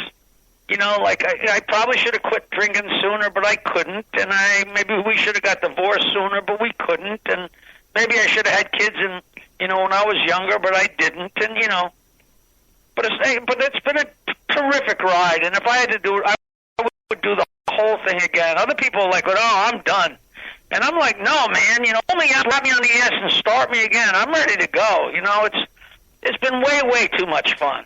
You know. There's a line. There's a lot of heartbreak and a lot of ups and downs. I tell people in the 70s, I had no money. I was as broke as the Ten Commandments. I didn't have anything. You know, we smoked pot, we drank, we traveled around in a 1955 bright yellow Cadillac hearse. We banged who we could, laughed as much as we could, and I had no money, and I was happy half the time and miserable half the time. You know, and then I got on the Stern Show and got famous and rich, and I was happy half the time and miserable half the time. And now I'm off the show, and I'm comfortable. I work some. I don't work a lot. I got a beautiful girlfriend, and I'm happy half the time and miserable half the time. So nothing changes for me. You know what I mean? I've been up and down my whole life, and you just learn to live with it. It's that easy, you know? If things suck one day, they shall pass, you know? Man, what a great attitude. You got to call me every day. That attitude. I'll tell you, it's so funny. I can be such a miserable prick all day, and then I walk into the post office and say something and make the guy behind the counter laugh, and I'm off and running. It's a new world. You know, I'm that shallow. You know what I mean? Yeah, you got to call me every. You got to call me every day, Jackie. Man, cheer me up. What? Yeah, you got to call me every day and cheer me up. Listen. It's very easy to be nice and up and crazy for 2 hours talking to you on the phone. I'll hang this up, and then I'll go outside and kick my cat and then drown the local dog. You know. You still got cats after Timmy? I'm a decent guy. After Timmy, you still got cats? That was our kitty. You know, it's so funny that, you know, that cat, you know, he got let out of the house by accident, got ran over, and it was so horrible. And they laughed about that for years. And now they tell me that Howard's this big animal lover and everything. I wonder if he tells his new wife that, oh, you know what's the funniest thing on the show is when Jackie's cat got ran over and squished. I wonder how that flies, you know. You know what? I didn't even remember that's what the story was. I remember F. Timmy. People come up to me on the street and say, F. Timmy, you know. F. Timmy's rotted skull. I'm like, do you really understand what you're saying? Do you realize our cat got run over by a car and you're saying you'd like to have sex with its corpse? And people are like, no, I had no. They don't even know what they're saying. You know? Yeah. And I didn't care, you know. Yeah, when I posted on Facebook, I was going to have you on the show. The first thing they said was F. Timmy. And I says, oh, yeah, F. Timmy. I remember that. But I didn't know that, my God, the cat got... Oh, it couldn't have been more horrible. And they just did it to upset my wife, which was just so wrong. But that was the show, you know. Hey, what was going on with Howard and your wife? There was like a love-hate thing going on there, right? What was that deal? Well, he just, you know, he just picked on her and told the world that I was supporting her career because she had no talent. Meanwhile, she's one of the most talented people I ever met. And he just liked to give her crap, and she fought back. So it was good for the show, you know. She'd get on the phone with him and go toe-to-toe with him, and it was wonderful. You know? I mean, we were all friends, you know, and he, you know, he thought she was so cute and everything, you know. He always said, oh, yeah, I could bang your wife. And meanwhile, you know, he couldn't bang a hooker if his pockets were full of $50 bills. So come on, you know. So it was always in fun. It was always good. You know, they'd start picking on her, and she'd call in. They go, oh, Nancy's on the phone, and well, here we go. Strap in your seatbelt, you know. And what about that? During that period of time when he would ride his bike, over to your house and hang out with you? No, you know, he just showed up a couple times. I don't think he rode his bike here. Although you know what? I don't remember. I just know the couple times he showed up here, but that was, you know, that was very odd. That was very late on. I think when he was thinking of getting divorced or whatever. Mm. No, but we weren't really pals. We weren't hangout pals. You know, we went on a couple double dates with me and Nancy and him and Beth. I mean, maybe we went out to a concert or something. You know, we went to Manhattan with him and Allison to a play. But it was very, you know, it was very sporadic, not too often, you know. Was there anybody who was hangout pals with Stern? You know, just Ralph, as far as I know. Ralph, that's right. I forgot all about Ralph. Is he still around? Listen, I have no idea. Ralph. I'm proud to say I have no idea. I would, yeah. You know what? I'm proud to say that too. Thank God. Although if I can get him on the show, I'll bring him on. Trust me. Okay. Oh, you know, it's so funny because Howard used to beat everybody up because people would meet people and then hang around with them, and then he winds up having his best friend was basically a guy who stalked the show. Mm. Ralph pumped gas and stalked the show and finagled his way on, but who cares, you know? Yeah. Once you meet somebody, if you like him, you like him. I never have a problem with that, you know? Hey, what about, there was like I don't know how to put this, but there was a lot of like, I guess, dysfunctional or like mental illness around the show. Like Howard said he had OCD, and Robin went through a period where she was like on the warpath, you know. What was up with that? What was it like working? Everybody's crazy. You know, you're in the same little room with people 5 hours a day. You're sick one minute, you're not sick the next minute. You know, I'm a drunk one minute, I'm not the next. Who cares? It's all malarkey. You have your little diseases, or you don't have them. I'm so too busy trying to keep myself happy and keep myself entertained. I could care less what else somebody says, "Oh, Charlie has a drinking problem." I said, "Well, I tell him to enjoy himself. I'm too busy dealing with mine over here." Who the hell cares? I never cared. And what about the Whack Pack? Yeah, any kind of funny stories dealing with the Whack Pack? No, well, they're all my book. That was all fun. But the one thing is, I coined that phrase. I don't know if anybody still gives me credit for that, but the Whack Pack was my creation. Not the Whack Pack, but just calling it that, which is fun. And what about like day to day? How much of that was scripted, or how much was organic? None. None. No. Except when we did a bit, or when it was a song parody. But aside from that, it was all on the fly, totally 100% on the fly. Well, and then how did that work? You would do the show, then you would have a staff meeting after the show? No. In the beginning, me and Fred and Howard would sit around and maybe write a song parody or write a bit. But it was basically, we'd get there in the morning and he'd start talking, and we'd come up with things for him to say. It was never like, "Hey, let's do this today," or "let's do that today." It was just, as spontaneous as anything could possibly be. That was the miracle. He's the most amazing broadcaster of all time. I go to my grave saying that. People used to say, I remember in interviews, people saying, how does he talk for 4 hours? And I'm like, that's not the trick.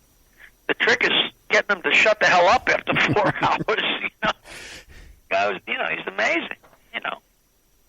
Yeah, that's a whole other thing, because the show would go on. You'd have 4 hours you were locked in for, but they'd go on for another half hour.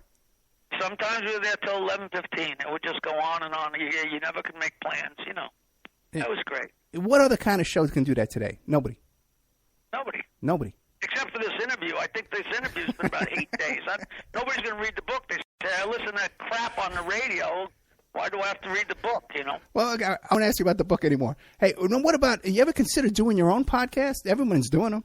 You know what? I don't do them because I really enjoy being on the air with people, and I really like doing guesting on them, to do a podcast, you got to be out there scrounging for guests and getting guys, and, I just haven't done my own yet. I've been approached I got approached twice in the last week, but, once you're doing your own, then you feel funny, but, I like going on with Gilbert, going on with Opie, and, it's just, it's so much fun to just visit as opposed to, opening your own restaurant, Yeah, I know exactly what you mean.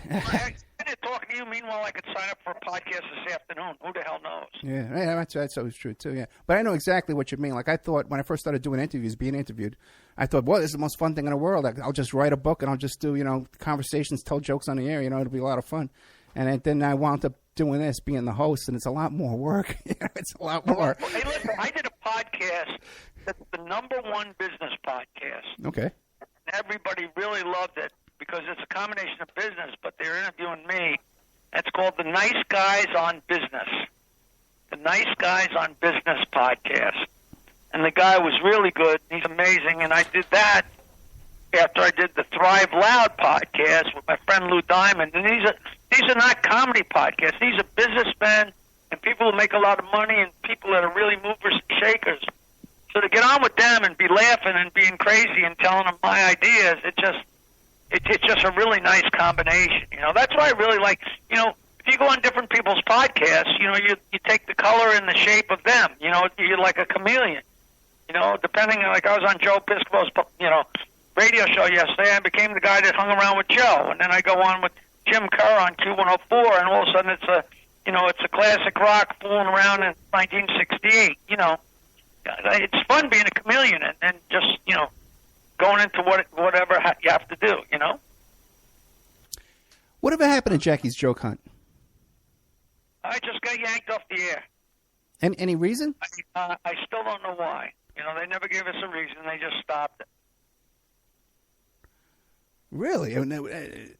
Were they paying you for that, or was that just a fun thing? No, I was getting paid, but we did it for 8 years, and everybody loved it. Jackie Joke Hunt was on for 8 years? Yeah. Oh, man, that blew by for me. 402 shows. 402 shows, each one with a different hysterical name. And you should see the list of the 400 names. It's just hysterical. And we told my buddy Ian, my co-host, he said it was like 11,000 jokes we told, all kinds of crazy stuff, No, I remember. I used to listen to it because I was a subscriber back in those days. And I can remember coming out of the swimming pool with my kid when she was little and Jackie Joke. And I would never, I didn't, because Joke Hunt, it's like an old joke. But it's great. Yeah. Oh, man. So just one day they just told you, okay, we don't want you no more? Huh? One day they just said we don't want you no more? Well, it was on Stern 101. Right. And I don't know whether they're trying to clean up the stations because of the new woman that was in charge, or I don't know whether it's because we weren't good enough or whether we were too good. You never know. It's the whole Stern thing is very crazy. I will tell you, they never gave us a reason. They said, well, we're going to get rid of all the shows on 101, and we're the only one they got rid of. Oh, really? Yeah, so there was. I don't know what kind of games go on there, but who cares? It certainly was fun while it lasted. I'll tell you that. But now you went back to the show for a visit a couple of times. Was that awkward? How'd that go? Oh, always fun. Just so much fun. I mean, I walk into that show, and we immediately click back into to the Howard, Robin, Fred, and Jackie. Click, boom. Gary walks in, boom. It's so carved in stone. I mean, anybody that wants to could deny it, but anybody that's listening, just and they don't have me back because people go, it's so easy. He just came in and it was so much fun. Well, how could you not have him back? But but that ship sailed, so you can't blame Howard. You know what I mean? Like, whatever, it's his ball game. Yeah. And with all the stuff you've done, this is the first time you've written a book that actually has the name Stern in it, what kind of reaction have you gotten? Any reaction from the other side over there about that? No reaction. I don't, I'm sure Howard knows I have a book out. I don't know how much he cares or doesn't care, and it's, it's not hurtful and it's fun and, it'll be interesting to see how everybody takes it, And is there any chance at all? Emails from people saying, what a piece of crap you are, trashing the show. And I'm like, of course the person hasn't seen or read the book yet, because if they read it, they wouldn't say that. You know what I mean? They just assume that it's a trashy novel, It's funny. I'll tell you, it is funny. Yeah. People should get to know you off the air, They really should. Because I got to tell you, I've been chatting back and forth with Jackie all week long, man. He's a really cool guy. He's very easy to work with, I tell you that. I'm a decent chap, That's, Howard always told people I was impossible to work with, and I was angry and grumpy, and I wasn't funny, and I was cheap. Because all that stuff made me crazy, because I'm none of those things, Now, what about, like, after the show? Do you feel like maybe there was, like, a blacklist, maybe, like, people, like, trying to put a blacklist on you there after you left? No, I don't think so. No? Maybe people might have been a little afraid to, to piss them off by you, but no, I'd say no. Because it does seem that anybody who leaves the show suddenly becomes an enemy, you know what I mean? No, you know what? Enough about the show. I just don't care. I don't care. I don't know what they do and what they don't do. People come up to me all the time with the, hey, here's the latest. I'm like, I don't know. I don't care. Yeah. People say, hey, why isn't the show funny anymore? I'm like, what am I supposed to do? Hey, the show's better than ever. What do you want me to say? I don't care. Yeah. Not that I'm being a dick. It's just like, that ship sailed. It doesn't affect me anymore. Tell me that my car is out of gas. That affects me, One last question about not the show, but when you talk about the song parodies, you used to do with Fred and stuff like that. Why did you stop doing those? Just because the show was so funny just the way it was. Like, the truth of it, how, we do a song parody, play it once and never play it again because, Howard likes to listen to himself talk. You know what I mean? And I don't mean that disparagingly. The show is just as funny without us going to all that trouble. We love doing them. We did a bunch of them that never aired. Just the show just changed. It just became, spur of the moment, boom, boom, boom, boom, boom, boom. And like now, when you do stand-up now, do you still sing and do songs and stuff like that? No. I've been doing nothing but jokes for decades. I just go up on stage and do an hour's worth of jokes, and then sometimes play Stump the Joke Man. But I just go up and fire away. I tell jokes, and then I tell dirtier jokes, and then I tell dirtier jokes, and then I tell filthy jokes, and then I tell really foul jokes, and then I say goodnight. And you have this stuff and take pictures and laugh and break balls, and it's always fun. And do you have this prepared, or you just go up there off the cuff? No, I know exactly what I'm going to do. I don't necessarily do it, but I have my list in my head of what the jokes I'm going to tell, and then I can just vary off and back on however I want. It's very simple. So now, looking back, why don't you give us, what are your favorite stories you like to tell? You know what? It's two. The greatest midget story in the world. It's in the book, and the great. There's great Stern shows. I just love telling all my stories, and if I haven't told one in a while, then I really enjoy telling it.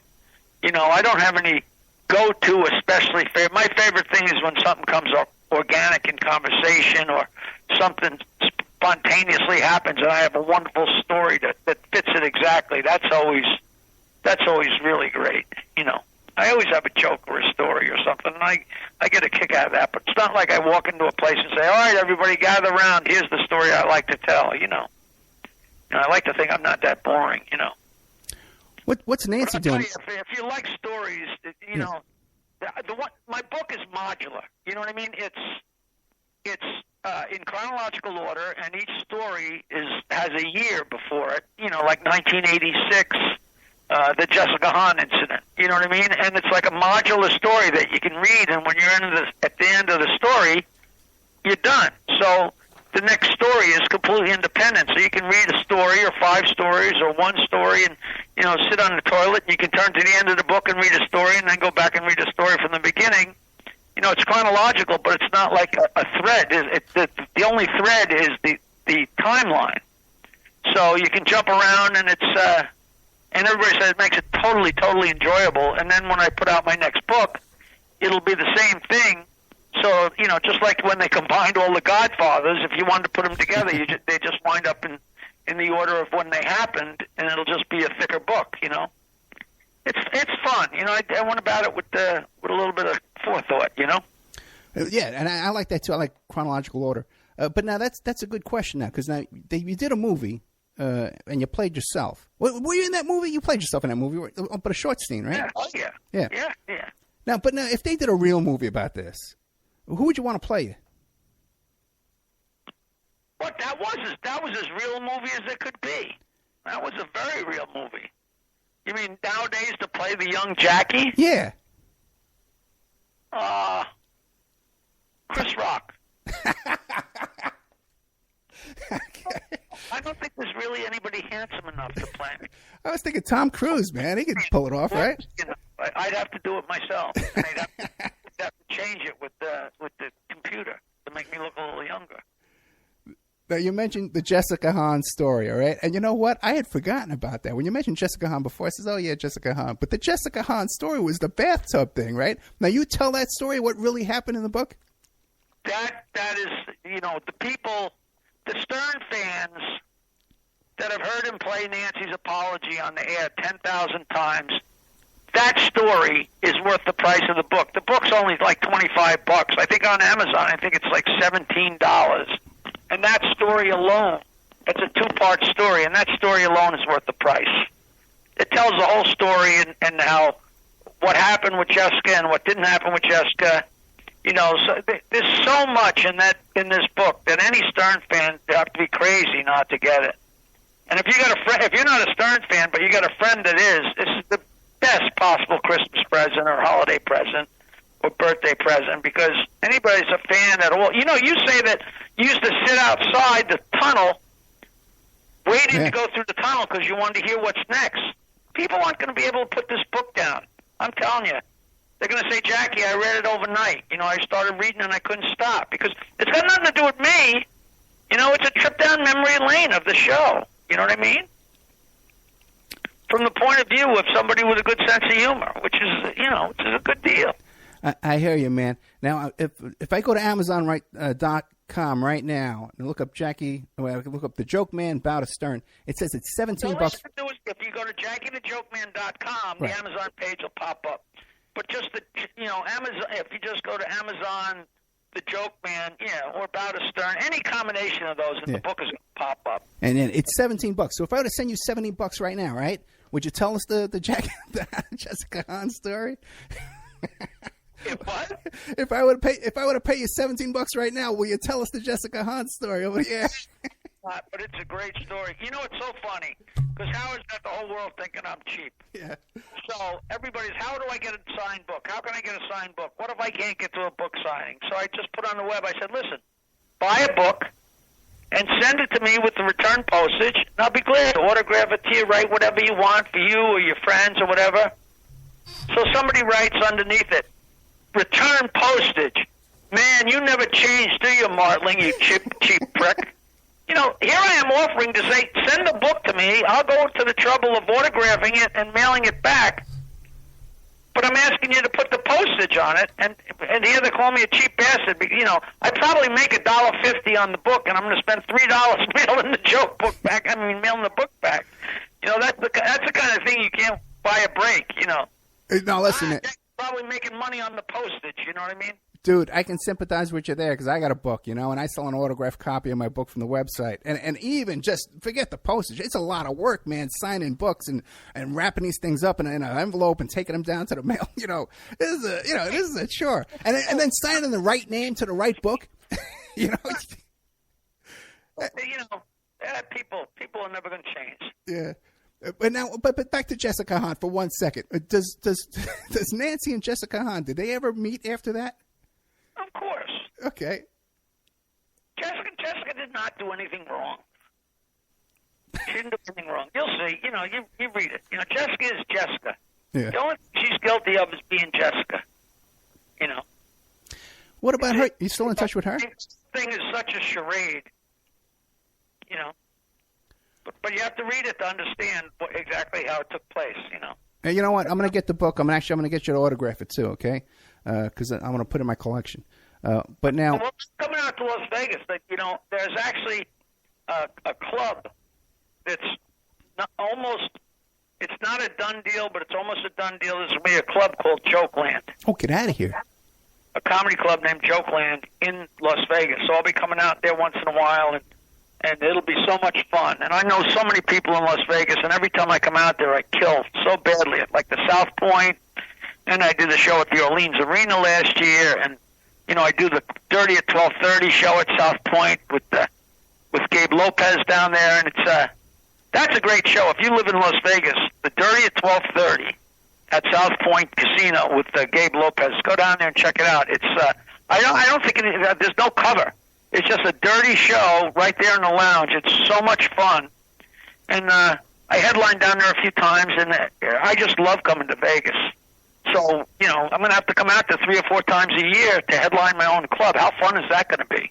Yeah, and wouldn't it be great if there becomes like a chain all across the country? You know, these, what's it going to be called? Jokeland. Jokeland. Yeah, that's great, man. But are you still in touch with Jessica Hahn? You know what? I was on and off for years. I haven't heard from her in probably 2 or 3 years, but she's fine. You know, she married that guy, and she was doing great, and the guy passed away. I think he left her a few dollars, and she lives low key, and she's a sweetheart. You know, she was an innocent. You know, she was a crazy. You know, she got caught up like the rest of us get caught up. You know, she's wonderful. Yeah, I'd love to get her on the show, man. I'll try and track her down. You know who I had on the show? Mark Harris. Remember him? Is he still still alive? I always got a kick out of that guy.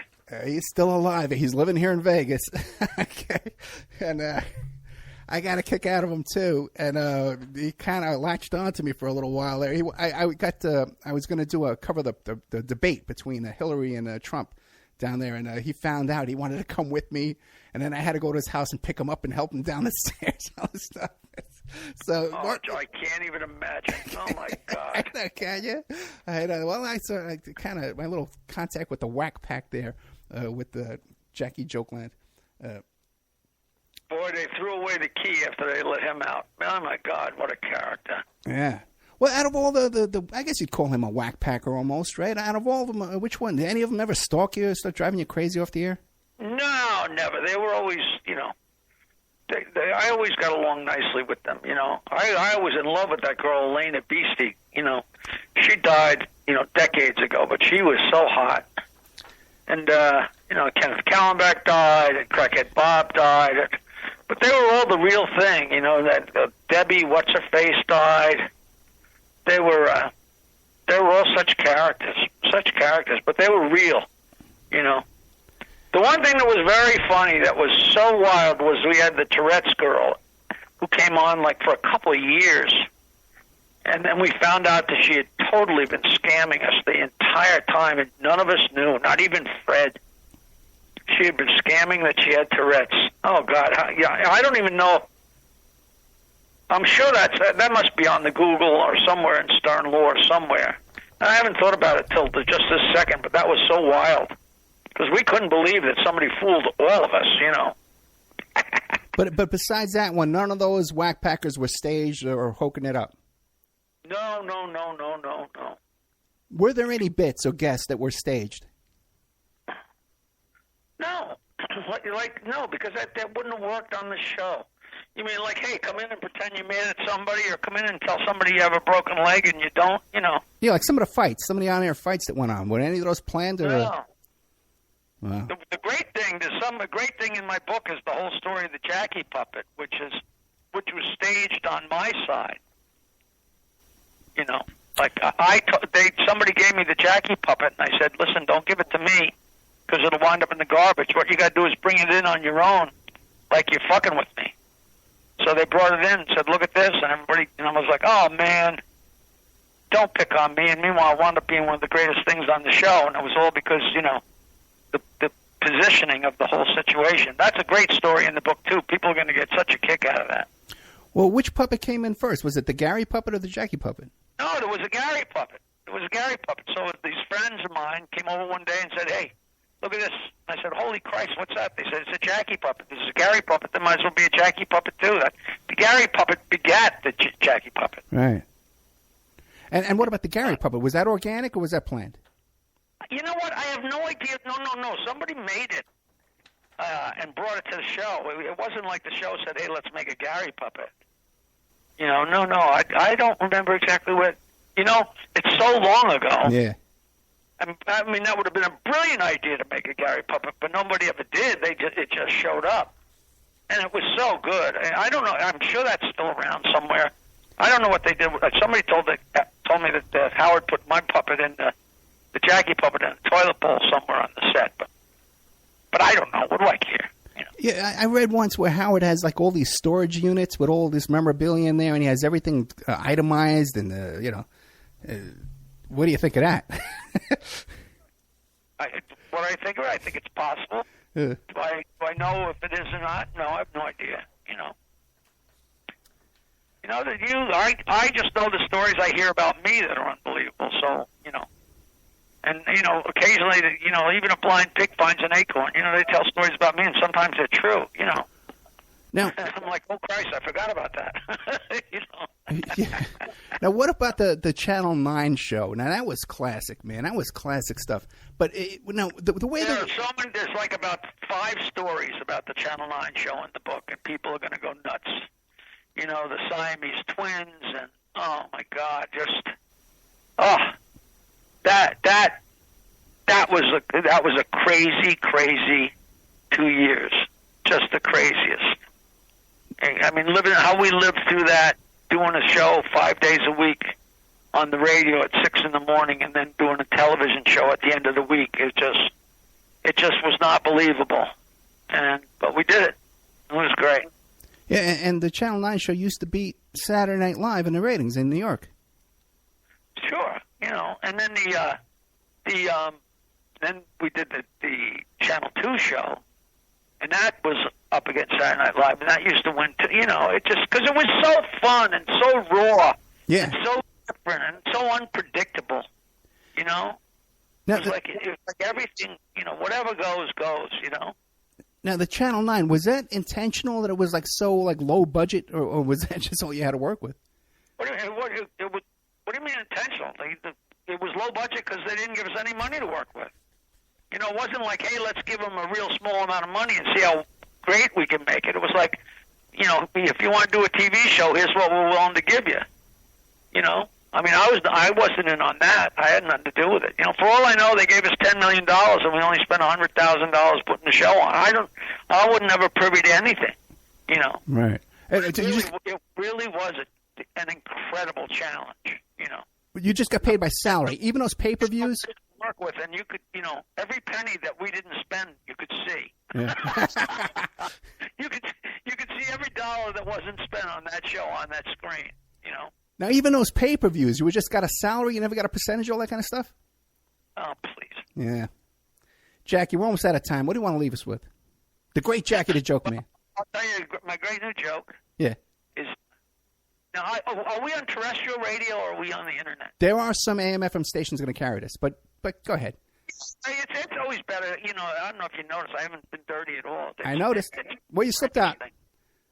But a couple goes to a marriage therapist, and the woman says, I'm just not happy in my marriage. So the therapist takes off all her clothes and lies her on the floor and bangs the hell out of her. He turns to the husband and says, she needs that 3 days a week. Can you make it happen? And the husband says, well, I can bring her Monday and Wednesday, but Friday I play golf.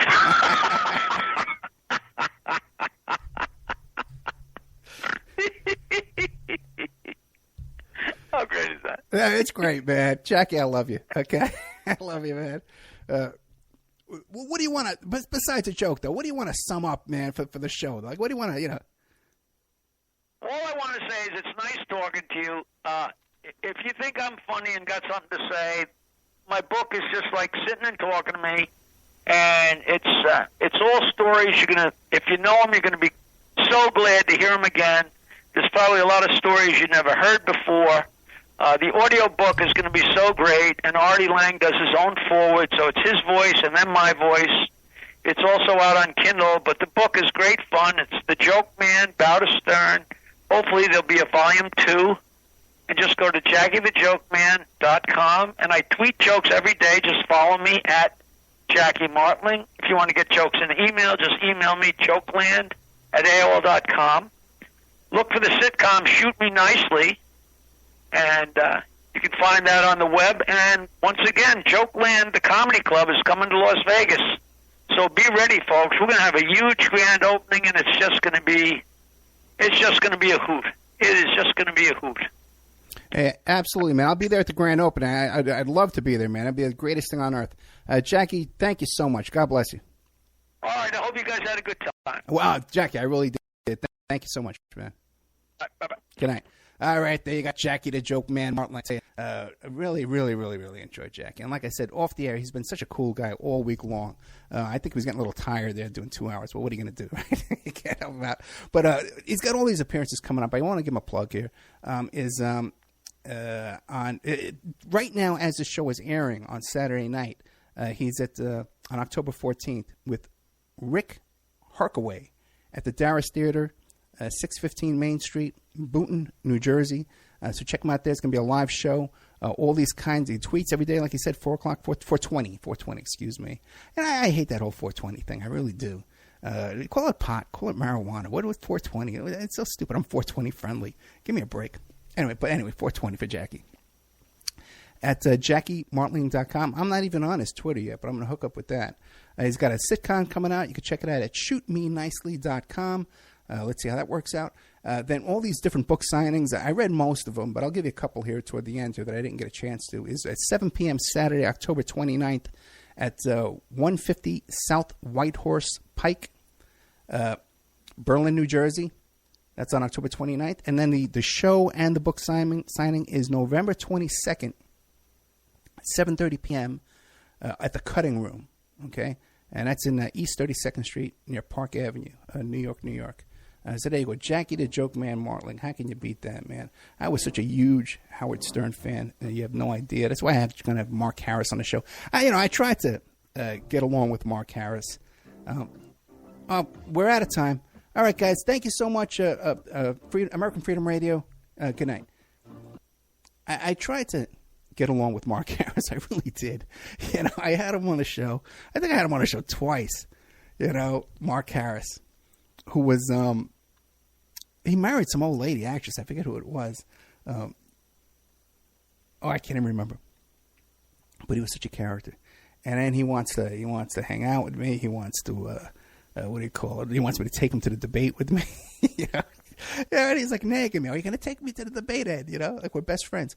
And unfortunately, the guy turned out to be like a real racist.